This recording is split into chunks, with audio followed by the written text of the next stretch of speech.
Welcome to the UpNext AI podcast. It's Monday, July 27th, 2026, and here's what matters in AI today. First up, Black Forest Labs has launched FLUX 3 video. The clean takeaway here is that this is being framed as a major multimodal step, not just another image model update.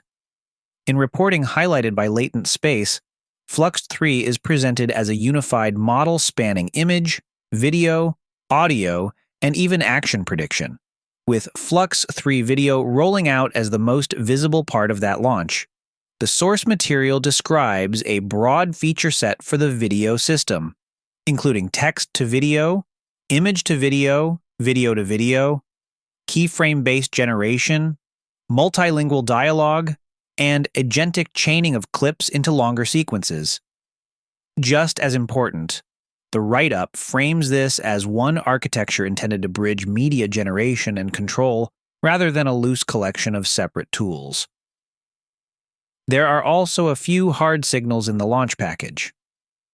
The story includes the figures $5,000, $300, and 10.3, though the provided packet does not fully specify each one in clean standalone form, so I'm treating those as launch day quantified signals rather than reading more into them than the source supports.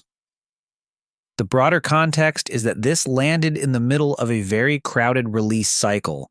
The same roundup notes OpenAI launching ChatGPT Voice for consumers and OpenAI Presence for enterprise, and it mentions Claude Voice as part of the same release day backdrop.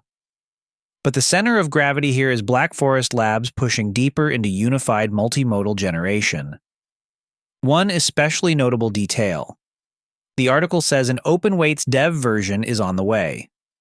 And it also points to FLUX Mimic, described as a robotics-oriented video action model built on top of FLUX 3 with partner access already underway. If that holds up, this story is not just about prettier video generation. It's about whether one multimodal stack can stretch from media synthesis into embodied control. Next, Anthropic's Claude Opus 5. Simon Willison's write-up points to Anthropic describing Opus 5 as a thoughtful and proactive model that comes close to the frontier intelligence of Claude Fable 5 at half the price. He also notes that it was leading the artificial analysis leaderboard at the time of writing, ahead of Fable 5.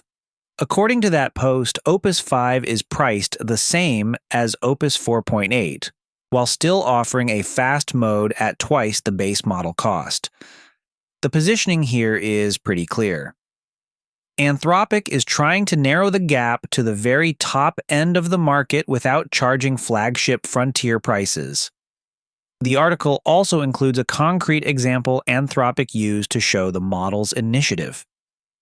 On a frontier bench task involving a machine part drawing, the model was given no direct way to view the drawing, so it reportedly wrote its own computer vision pipeline to extract the geometry from raw pixels and then rebuilt the part as a 3D FreeCAD model.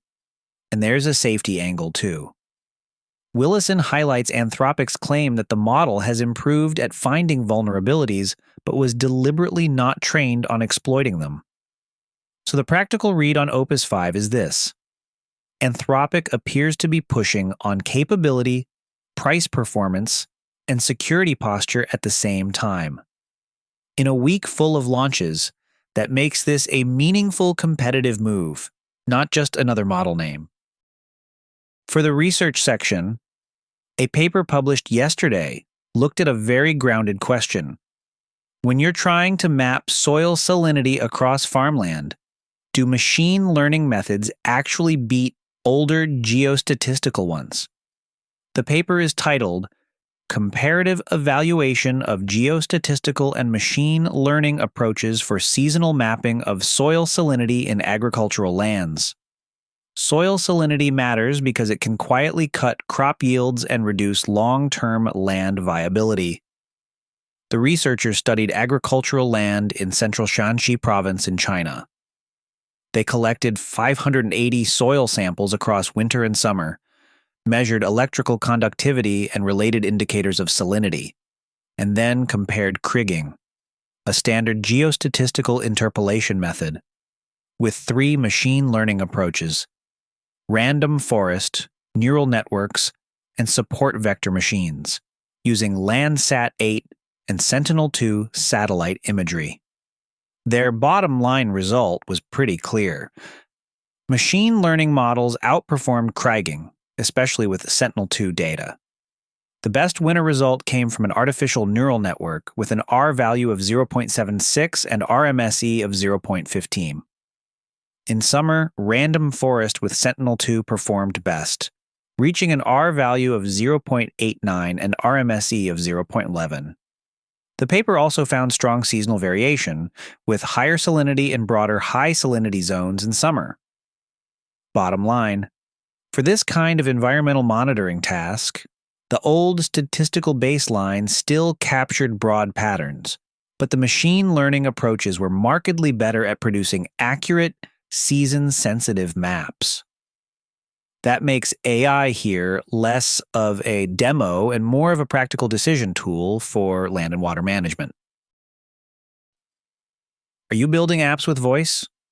Elevate your app's voice capabilities with 11 Labs. Their API is a game changer for embedding dynamic, responsive voice interactions in your applications, providing unprecedented realism, flexibility, and latency. In fact, you're listening to one of their voices right now. If you are a developer looking to elevate user experience with natural voice interfaces, this is your solution. Visit upnext.fm/11 to check out their latest offerings. Pakistan has inaugurated what state media described as the country's largest domestic data center and AI cloud facility, called Sky 47 Karakoram 1 in Islamabad.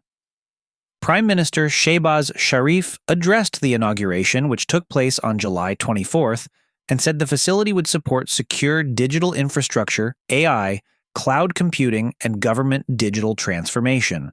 In U.S. policy, the Decoder reports that the Trump administration is leaning toward targeted bans on Chinese open-weight AI models rather than a blanket prohibition. The summary says that shift came after public pressure, and it mentions OpenAI and Google DeepMind as part of the broader context. We do not have implementation details in the provided record, so for now, the key point is the reported move toward selective restrictions instead of a full ban. On devices, the Australian Financial Review sketches a hardware market being squeezed by AI-driven chip costs, with Samsung arguing that phones, especially folding phones, are a leading platform for AI. The article's framing also pulls Apple into the broader question of how premium device makers adapt if AI keeps pushing component costs and expectations higher. And one more Anthropic note. Simon Willison highlighted a statement from Boris Cherny, saying Opus 5 is Anthropic's least prompt injectable model yet. The claim is tied to system card and red teaming results, and while the source here is brief, it fits the broader push to make agent-capable models harder to manipulate. Before we wrap up, a quick note. This podcast is generated with the assistance of AI and is intended for informational purposes only. All referenced articles, research, and commentary remain the property of their original authors and publishers. If you enjoyed this episode, don't forget to subscribe, rate, and leave us a review. And that's your briefing for today. Full source links are in the episode notes, and we'll be back tomorrow with What's Up Next.